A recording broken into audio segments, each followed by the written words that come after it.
Boa noite, pessoal. Vamos iniciar aqui agora o vídeo 1 do primeiro workshop de letras.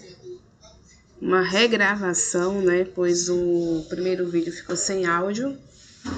E hoje eu vou falar sobre a gramática de Ferdinand Saussure e também a gramática gerativa de Noam Chomsky.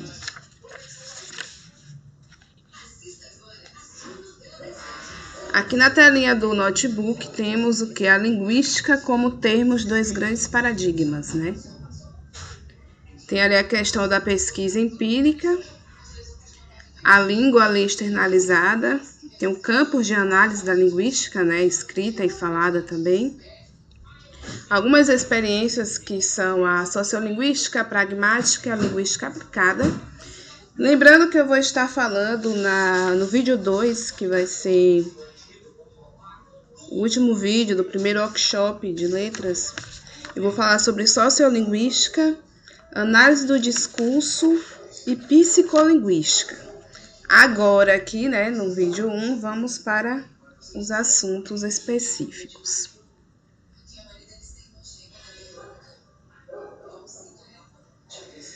Quando falamos de Saussure, lembra logo quem? Lembra a sua obra, né? Aquela sua obra bem conhecida, que é o curso de Linguística Geral. Né? Lembrando que Ferdinand de Saussure, ele nasceu na Suíça, ele foi o responsável pela constituição da linguística como a ciência autônoma. Suas contribuições teóricas incluem as famosas dicotomias, língua versus fala, diacronia versus sincronia, sintagma versus paradigma e significante versus significado. O trabalho de Saussure forneceu as bases para o desenvolvimento da teoria estruturalista no século XX. Em sua obra, O Curso de Linguística Geral, tem um capítulo que é intitulado As Gramáticas e suas subdivisões, né? Ele começa falando da linguística estática, né? Aquela que pretende ser descritiva, e também chega a subentender um tipo de linguística que delimita a gramática, né? Ele afirma que a lexicologia tende a excluir essa gramática em si. Né? A abordagem morfológica dele, sintática, tende a desmitificar essa separação, né? Segundo ele, existe uma flexão de nível associativo entre as formas e as funções em todo o contexto. Tem um fragmento bem interessante dele que condiz o seguinte: atribui-se geralmente às preposições à gramática, no entanto, a locução preposicional em consideração é essencialmente lexicológica, de vez que a palavra consideração nela figura com seu sentido próprio. Muitas relações expressas em certas línguas por casos ou preposições são expressas em outras por compostos, já mais próximos das palavras propriamente ditas, ou finalmente por palavras simples. A alternância de palavras simples e de locuções compostas no interior de uma mesma língua é igualmente e muito frequente, né?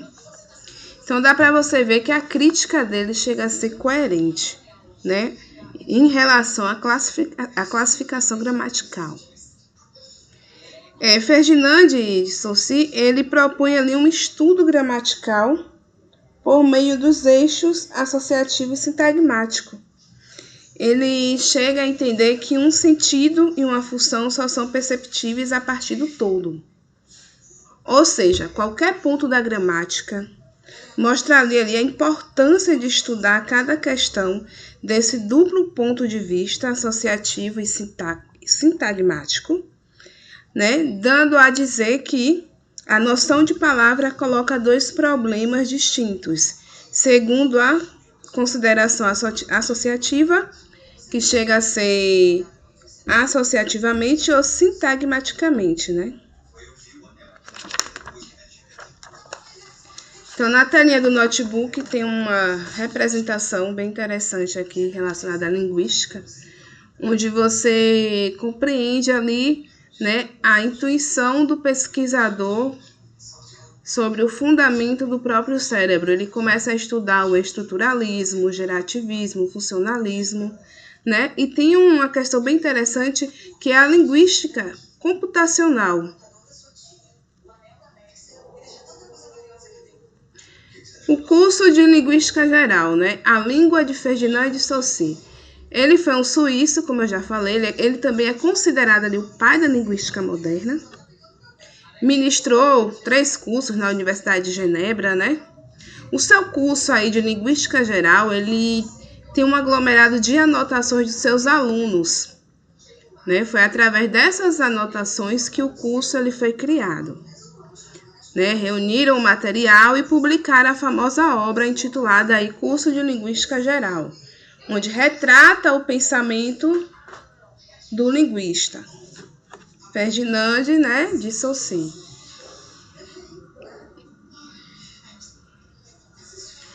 Com ele, os estudos linguísticos tendem a se interessar mais pela língua, né, estudando ali a sua composição de valores, a sua estrutura e a sua questão autônoma também. Diante da produção linguística, independente da linguagem a qual se encontra, sendo português, inglês, francês, libra, ou em qualquer outra língua, tem uma boa pontuação.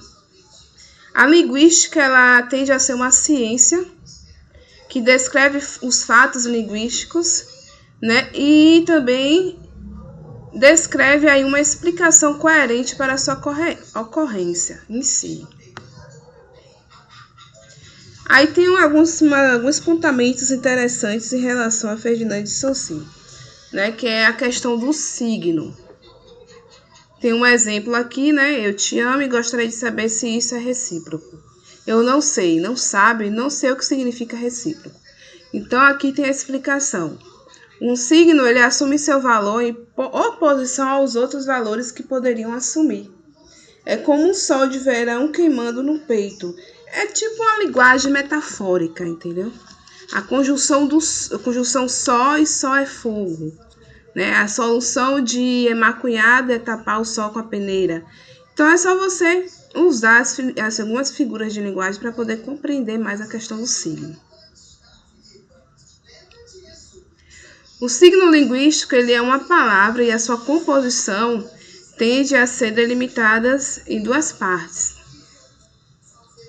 significante e significado. O significante é aquela parte física da palavra, aqui, né, grafia mais som, e o significado é o conceito transmitido pelo significante.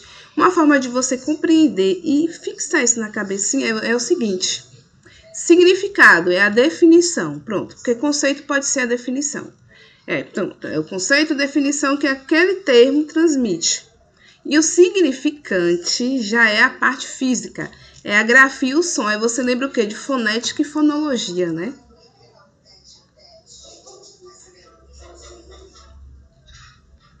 Sendo assim, o signo linguístico ele tende a ser arbitrário, porque é sempre uma convenção reconhecida pelos falantes de uma língua. Na verdade, não tem uma relação natural entre a realidade fonética de um signo linguístico e o seu significado, que é o conceito, ou que é a grafia e o som, né? Confundiu tudo. O significado é o conceito, não é isso? Que é a definição, e o significante, que é a grafia e o som. Já o significante, que é a grafia mais o som, não apresenta uma relação lógica entre si.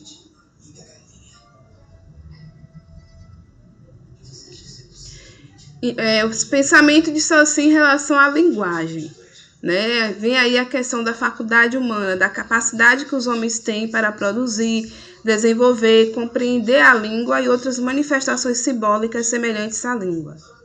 Né? A linguagem ela é heterogênea e também chega a ser multifacetada. Tem aspectos físicos, fisiológicos e até mesmo psíquicos, né?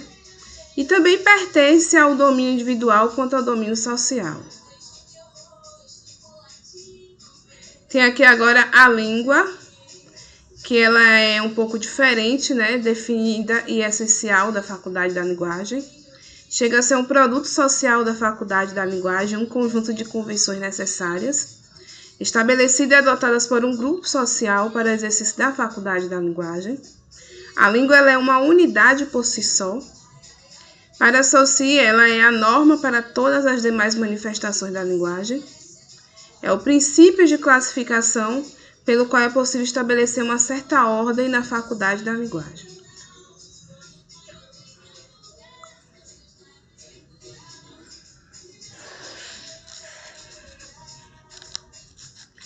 A linguagem ela é a capacidade através da qual os homens podem produzir sistemas simbólicos, sistemas de conceitos associados a uma determinada forma, como a língua, as artes, plástico, cinema, o teatro e a dança. Né? Chega a ser uma questão de simbologia também, né? Porque você consegue manter a comunicação através dos gestos. Então, através da arte você consegue manter uma certa comunicação, né? Das artes plásticas. Através do cinema tem ali a comunicação verbal e não verbal. O teatro também tem a comunicação verbal e não verbal. A dança tem aquela comunicação não verbal que chega a ser uma comunicação simbólica. A capacidade da linguagem ela não pode ser o objeto de estudo de uma única ciência como a linguística, tá? Outras ciências estudam também a questão da linguagem. Então, a linguagem ela tem características de naturezas diversas. Pode ser física, fisiológica, antropológica. O interessante aqui da antropológica é porque a gente estuda a origem e as adaptações da linguagem. Desde ali do período pré-histórico até atualmente, né, o momento contemporâneo. Aí a gente vê um conjunto de povos, né? Tem um povo antigo do Egito, de Roma, tinha os sírios, né? Tinha os hebreus, mas os gregos também, então o latim, aí surge o latim, tem uma variedade de linguagem. O objeto da linguística deve ser a língua, que é um produto social da faculdade da linguagem. Sim, com certeza. Quando fala língua aqui, não é a língua que tem na boca da gente, é aquela língua, né? Os termos da comunicação. Qual é a língua do Brasil? Português. Qual é a língua dos Estados Unidos? O inglês. É para você ter uma comparação e entender esse quesito aí.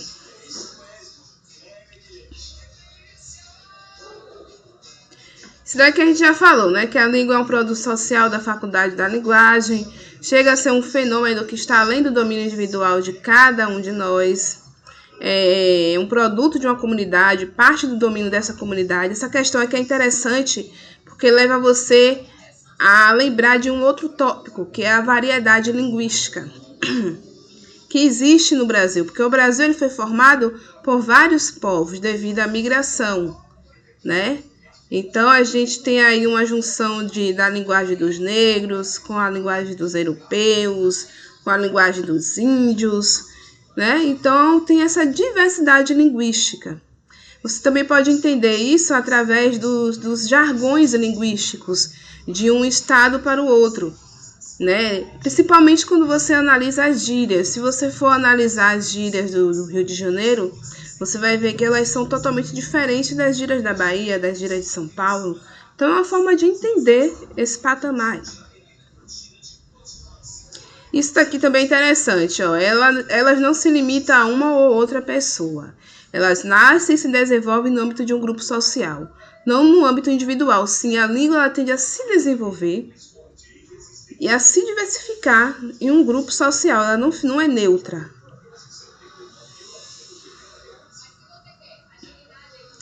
Ela existe e se mantém por um acordo coletivo tácito entre os falantes, correto?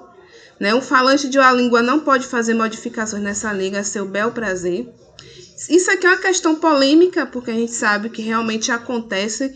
Não é que vai ser padrão, todos devem adotar. Mas em um grupo, em um determinado grupo social, às vezes acontecem essas modificações que vão ali contra as normas gramaticais. De todas as manifestações da faculdade da linguagem, a língua é que mais bem se presta a uma definição autônoma. É interessante isso.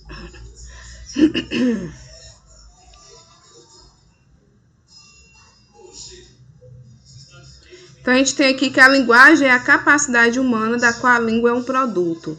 Já a língua é um fenômeno social e convencional, né? Temos as dicotomias de Saussure, que diz o quê? Os estudos linguísticos modernos que analisam a obra de Saussure usam o termo dicotomia para denominar 4 pares de conceitos centrais em sua teoria. Temos a dicotomia, que é a divisão lógica de um conceito em 2 outros conceitos, em geral contrários, que lhe esgotam a extensão, conforme o dicionário Aurélio. Na dicotomia de Saussure, temos os conceitos dicotômicos, que se opõem, né? Um só pode ser entendido em relação ao outro, que forma ali um conceito maior. E temos também o central, que é para o entendimento do que é a língua. Dicotomias saussurianas, né, de Saussure. A língua e a fala, o significante e o significado, sincronia e diacronia, o paradigma e o sintagma. Língua e fala, lei para o li. A língua ela pode ser coletiva e social.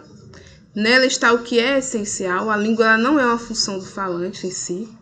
Cada pessoa nascida no Brasil que tem o português como língua materna pode narrar o mesmo acontecimento de maneira muito diferente, produzindo falas diferentes, mas na mesma língua. Fato que faz com que as pessoas consigam se comunicar. A fala, ela chega a ser a manifestação ou concretização da língua por um indivíduo, né? Esta é o que é acessório e mais ou menos acidental.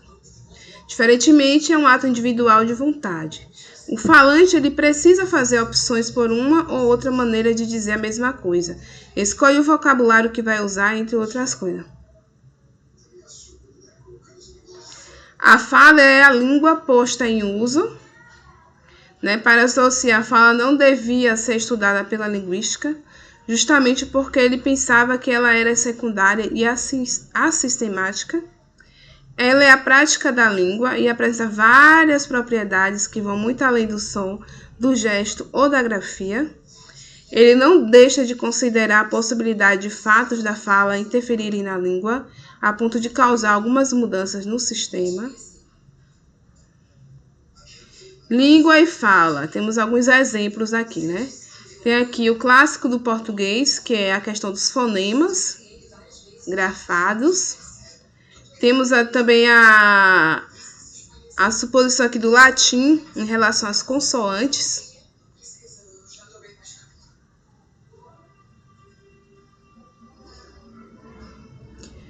Alguns apontamentos importantes, né? Cada teoria linguística define língua de uma maneira diferente. Né? A noção de língua para Saussure é uma entre várias noções de língua com as quais a linguista moderna opera. Né? A língua ali é um sistema em si. Né? É um sistema que tende a ser organizado em sistemas, em elementos, né? E que também apresentam uma relação de conjuntos. Temos essas informações aqui da tela que eu vou deixar para vocês aqui. Um minutinho.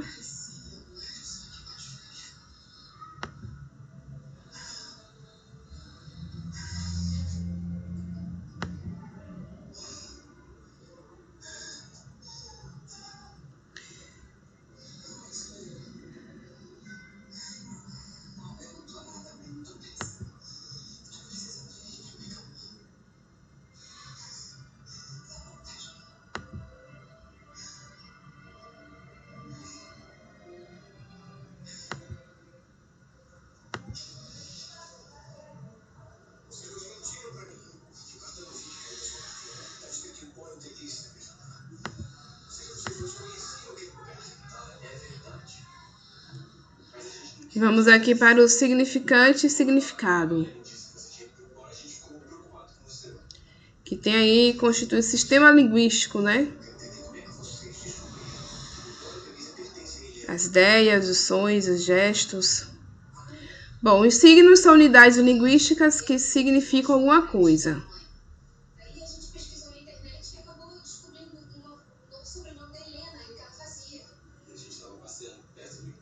O símbolo ele é utilizado para designar o signo linguístico, ou mais exatamente o que chamamos de significante. Lembra? Significante é o quê? A grafia mais o som, né? Que a gente pode recordar aí de fonética e fonologia também. Temos aqui o sistema, né? Que é a noção de valor que é muito importante.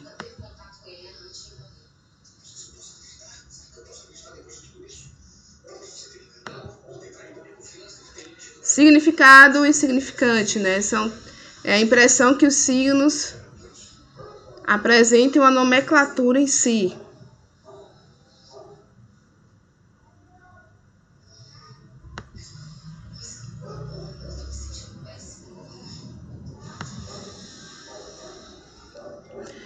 A língua ela chega a ser uma relação que associa a massa amorfa do pensamento à massa amorfa fônica gestual, né? Tem ali as formulações linguísticas, né? Fonética e fonológica também.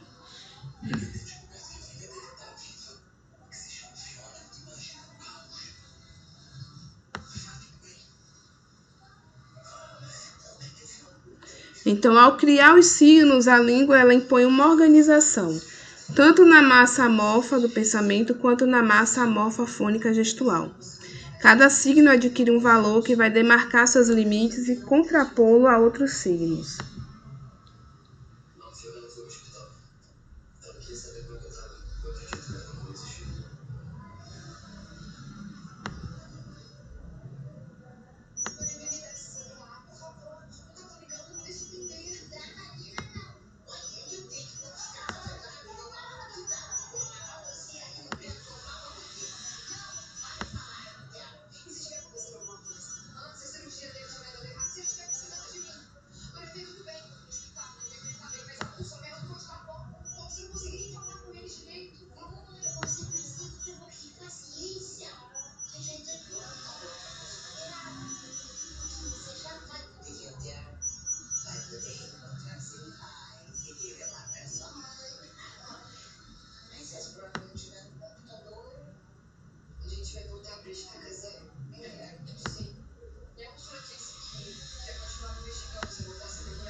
Vamos agora para a dicotomia, que é o sintagma e paradigma.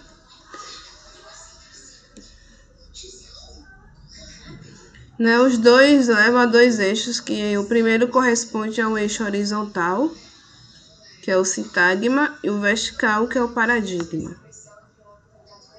O eixo sintagmático, o horizontal, é o eixo da linearidade. Né? O exame dos elementos linguísticos envolve ali o contraste entre elementos que estão adjacentes a ele na cadeia de elementos que ocupa a linha horizontal, que completa até o sentido. E temos sintagma, que é uma palavra inconstitucional, né? Chega a formar 4 signos ou morfemas.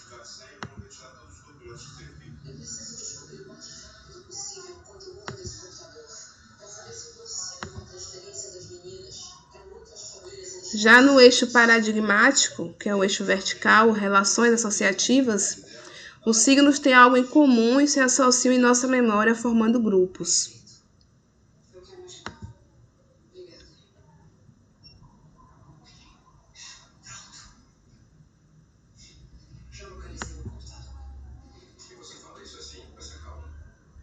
No eixo paradigmático, que é o eixo vertical, tem ali a questão da exposição, da exibição, amostragem, demonstração.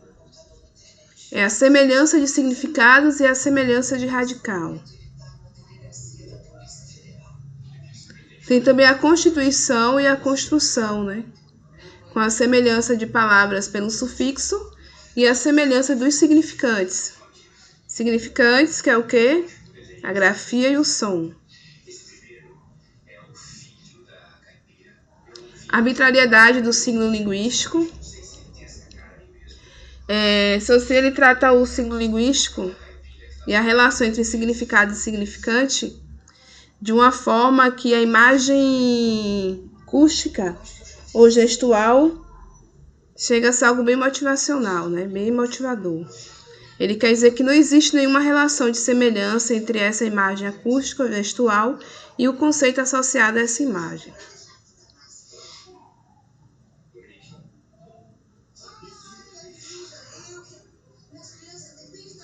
E a última dicotomia é a sincronia e diacronia, né? Então, para associar, a linguística é um tipo de ciência que deve se construir sobre dois eixos. Tem um eixo sincrônico, onde a língua é estudada, como ela se apresenta em um determinado momento de sua história, toda intervenção do tempo é excluída, e tem a sua questão da evolução, que é o eixo diacrônico. A língua é analisada como um produto de uma série de transformações que ocorrem ao longo do tempo. Esse diacrônico chega a ser algo muito, muito interessante, porque você começa a estudar aquela parte antropológica que eu falei anteriormente, né? As primeiras expressões linguísticas da língua, da comunicação, né? Lembrando que a primeira forma de comunicação ela era registrada nas rochas, né? No momento ali da pré-história em si. Então, desde aquela época, a gente tem aí um conjunto linguístico.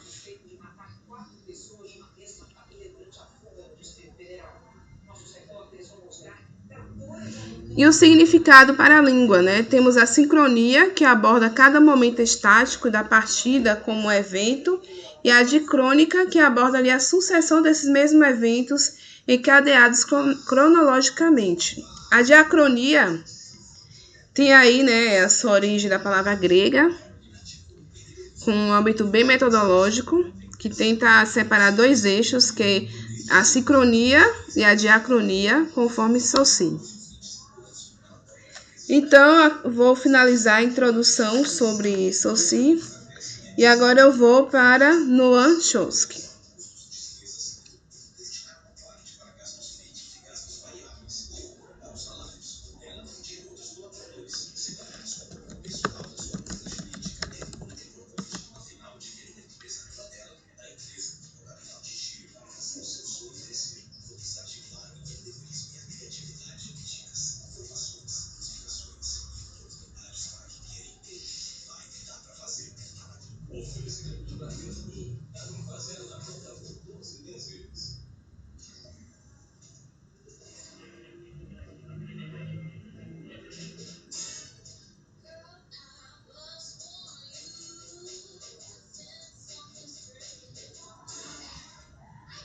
Pronto, aqui. Peguei um exemplo aqui, onde vou falar da gramática gerativa de Noam Chomsky, né? Quem foi Noam Chomsky? Ele é considerado pai da linguística moderna.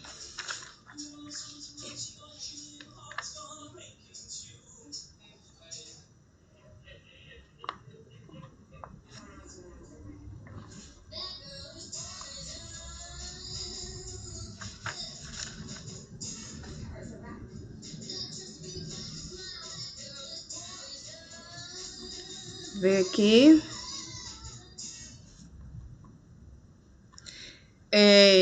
Esse linguista, ele prevê o estudo de uma competência linguística, destrinchando ali as estruturas linguísticas em árvores sintáticas de superfície ou de profundidade.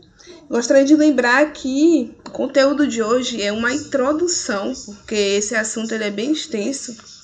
Eu vou estar realizando outros workshops falando sobre essa temática, dando continuidade ao assunto, para que vocês possam compreender ainda mais. Uma questão interessante é que os professores, principalmente os professores de língua portuguesa, quando vão dar aula, eles atrelam ali, né, a didática do estudo do texto, a leitura e a escrita gramatical, né? Isso daí também é uma forma de ensino prevista pela gramática gerativa de Noam Chomsky. Ele sempre tende a fugir do normativismo, criando técnicas inovadoras que contribuam para o ensino e também para o aprendizado.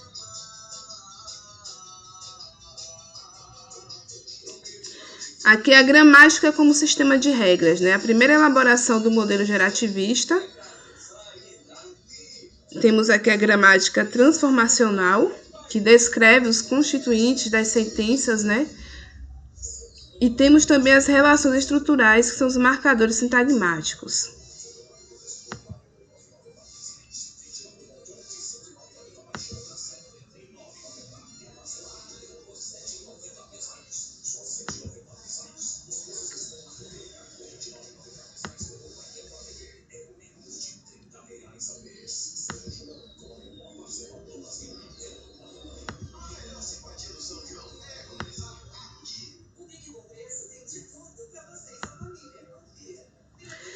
Agora, teoria de princípios e parâmetros.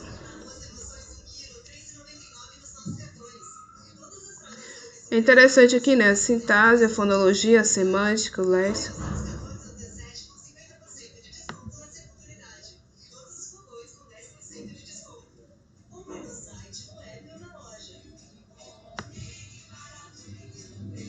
Agora, a gramática universal, princípios e parâmetros. Tem um programa minimalista atual, né, com o princípio de propriedades gramaticais e o parâmetro das possibilidades.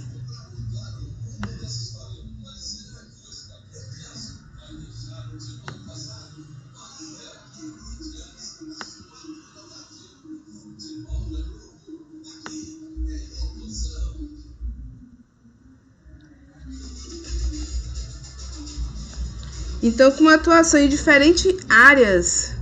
Opa, deixa eu cortar aqui. Com atuação em diferentes áreas do conhecimento, esse norte-americano Noam Chomsky, ele é considerado o pai da linguística moderna, e desde os anos 50 ele propõe ideias que desenvolvem e formulam sua principal contribuição à linguística, a teoria gerativa. Bom, vou finalizar aqui agora o vídeo 1 do primeiro dia do workshop de letras. Eu estou só procurando aqui o código. Onde foi que eu coloquei o código, né? Porque tem que ir ao final do vídeo apresentar o código para vocês. Eu tinha anotado aqui no papel, cadê, gente? Totalmente ao vivo. Vamos aqui para essa telinha aqui.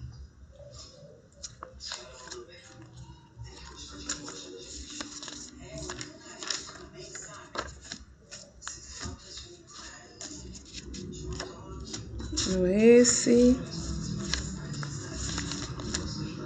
Acho que eu vou ter que verificar lá no vídeo. No primeiro vídeo.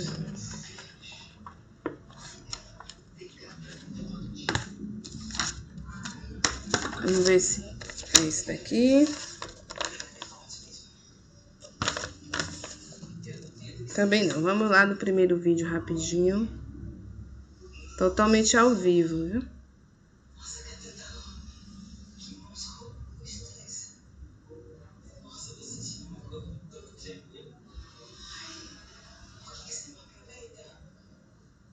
YouTube.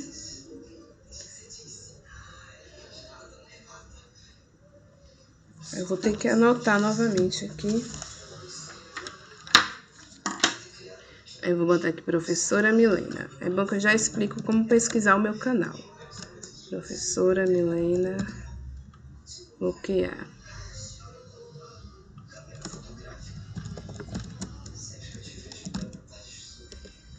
Professora Milena Santana. Aqui. Lembrando que eu estou acessando aqui o YouTube da empresa Correção Online de Redação. E o workshop está sendo realizado no meu próprio canal, Professora Milena Santana. Aqui assim, ó, um nome que vai aparecer lá no YouTube. Aí o vídeo. Aqui achei, primeiro workshop de letras. Aí esse foi o vídeo que eu publiquei. Só que o vídeo ficou sem áudio. Olá, galerinha. Boa noite. Infelizmente, vou ter que gravar um vídeo. Primeiro workshop disponível. Aqui pelo notebook dá pra ser visualizar. Sai o áudio, né? Vou publicar novamente o vídeo. Aí vamos aqui, a senha aqui. Dia 1. Ali, o código vai ser esse daí. Primeiro workshop de letras. O código é BBCA01.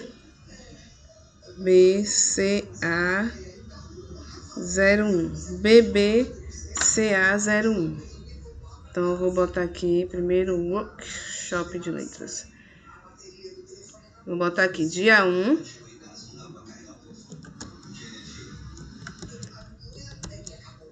Código BBCA01. Pronto, gente. Então, o código do vídeo de hoje é esse daqui, ó. BBCA01. Aí vocês vão informar esse código lá no meu privado do WhatsApp. Ok? Amanhã eu vou estar disponibilizando o vídeo 2. E o código do vídeo 2. Aí vocês vão informar também o código do vídeo 2. E eu vou editar, solicitar algumas informações e editar o certificado de vocês. O certificado de participação. Dia 1 e o código é esse daqui. Eu vou agora finalizar o vídeo.